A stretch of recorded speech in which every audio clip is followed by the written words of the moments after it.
So long before we can go into pipe welding, we need to know the essence of how to fit up pipe, how to properly have it level and plumb and square, perpendicular. All those things are essential as a pipe fitter, steam fitter, before we get to welding. So I'd like to sort of talk to you. In the background here is our project that we're going to be doing the next couple of weeks. Down below is our pipes ready to be beveled and properly prepared. So what I'd like to say to you is that there's some fundamental tools that we went over today, and I'd like to continue to reiterate, say again, and go over some fundamental things that we need to know. First, we need to understand what a wraparound is. You can purchase those through welding supply houses. However, you can actually make your own wraparound with paper, as long as you know what the circumference is. You know that you can take add-in paper and make a wraparound as well, and divide your pipe into equal parts as you need. So a piece of tape, a set of scissors, and adding tape is essential in your toolbox as a pipe fitter, as a pipe welder. We know that a centering head is the essence of a tool for a pipe fitter, finding the center, top dead center of your pipe, and then from there you can go around circles. Next, we know that we've got a torpedo level. The torpedo level is the essence of a pipe fitter, pipe welder that's carried in their back pocket all the time, and you'll learn that this is most important tool when you're in the pipe fitting trade. We know that a simple piece of angle iron setting on the top of the pipe allows you to get a straight edge using the pyramid sort of part of the triangle. So using this piece of aluminum triangle angle iron is a useful tool for pipe fitting. We know that getting a carpenter's centering head, finding the center of a small piece of pipe, if you will. So another essential tool. We know that wedges are in the essence of getting your root opening all the way around properly before you do either a TIG root or a stick root, or maybe you do a TIG in and stick out, depending on what the WPS or the code is requiring. We know that at this point, taking your flange and always keeping the two top holes of your flange level. That's a handy little flange tool to have right there. It's been clever to have over the years that the chief has introduced you folks to, but you don't really need that. If you just put two bolts in there and you put a torpedo level onto it, you can also have your two-hole flange. It is most important on your project that the top two holes of your flange are level, and that your flange is perpendicular to your pipe. We will go over that in a separate series of videos on how to fit up a flange in a pipe. We know that the center punch and a hammer is essence.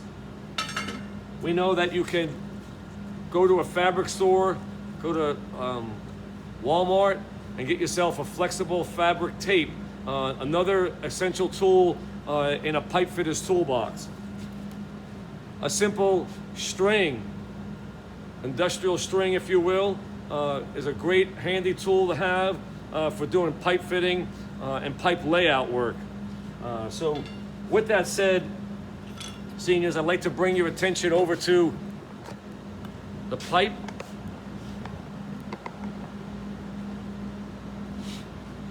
Got my piece of tape, my scissors,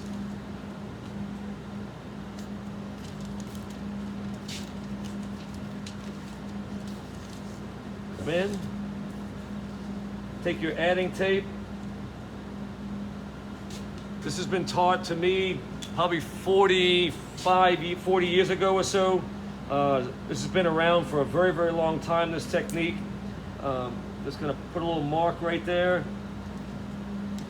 Take my tape, my adding tape, get my scissors.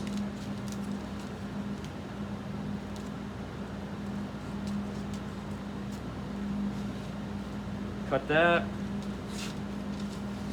I know that's the top center of my pipe.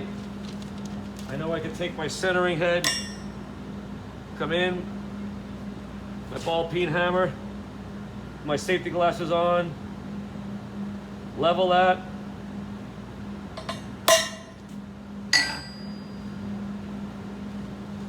I always like to take a soapstone mark so I can identify where that is. Come in with my angle iron. I know that's the center. Soapstone it out.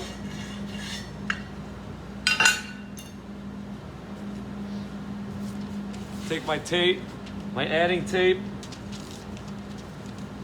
fold my adding tape right in half.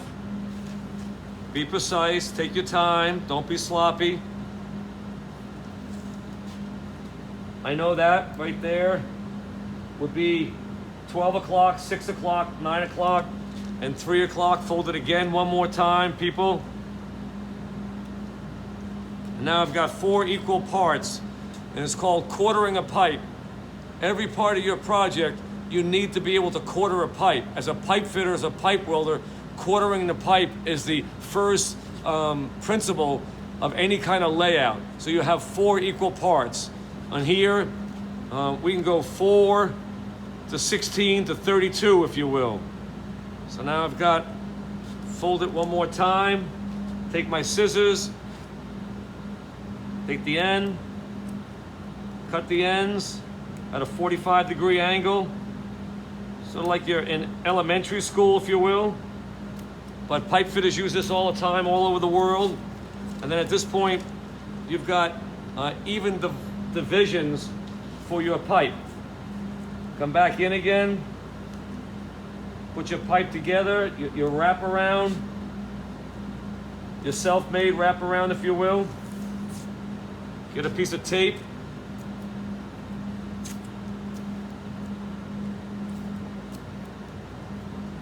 All along, while you're doing your pipe project, you're constantly thinking, what is the next step? What is the next phase? How am I going to get better in pipe fitting and pipe welding? It is the essence of who we are. Well, we're going to put you in an uncomfortable position so you're comfortable when you're welding pipe. You may not always be super comfortable, but you'll get the hang of it. So at this point, I've got the center. I've got 90 degrees at 3 o'clock.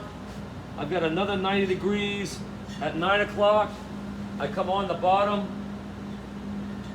at 6 o'clock.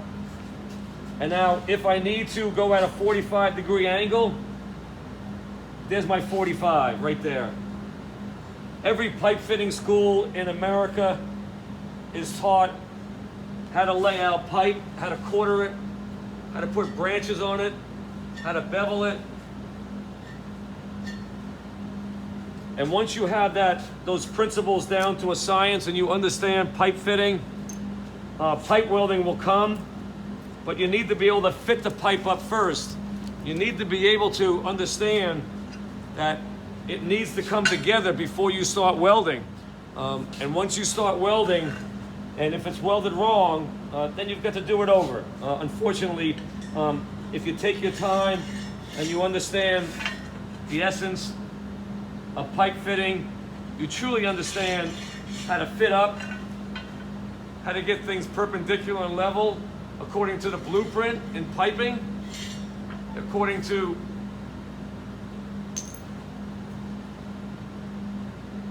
the project. Whether you're doing petrochemical, you might be doing steam, you might be doing nuclear power, you might be doing petroleum. Either way, pipe fitting is a universal skill set and an understanding. No matter where you are in the world, they do lay pipe out the same way. They may have a few different techniques, if you will. Come back up here into our shop, seniors. They may have a couple of different kinds of techniques, but the essence of laying pipe out is universal all over the world. And here at Assabet, we are going to introduce you to the fundamentals of pipe fitting, pipe welding, where you be able to go from here and enter into an apprenticeship program, whether you're doing pharmaceutical work, whether you're doing petroleum work, or you're doing perhaps power plant work, you will have the essence and the understanding of how to lay out pipe, how to fit it up properly, how to prepare a joint properly, and then how to actually do the different types of weld processes in the welding positions. 1G, 2G, 5G, 6G, 6GR, and we'll introduce you to a little bit of mirror welding in this senior year. So put your hand at mirror welding. It'll be an interesting journey, but seniors, I know you're up for the challenge. You've done so well all year long. You've been so patient with the pandemic, and I just got to really tip my hat off to you, salute you for your efforts and for the work that you do. So we'll just have a little bit more time together. We'll continue to get you to the finish line, and then beyond that, we'll get you a job if you're going into industry, get you into apprenticeship programs, whether it's sheet metal, whether it's fabrication, whether it's welding, structural, pipe fitting, whatever that might be, we will get you to that line, I promise you. So once again, seniors, you need to understand the fundamental principles of pipe fitting tools, pipe fitting layout, pipe fitting fit up, and then of course pipe welding itself. Okay, seniors, shop teacher signing off. I'll see you on the deck plate tomorrow morning. It's always a pleasure to teach you. You're just a wonderful group of people. Over and out. Bye.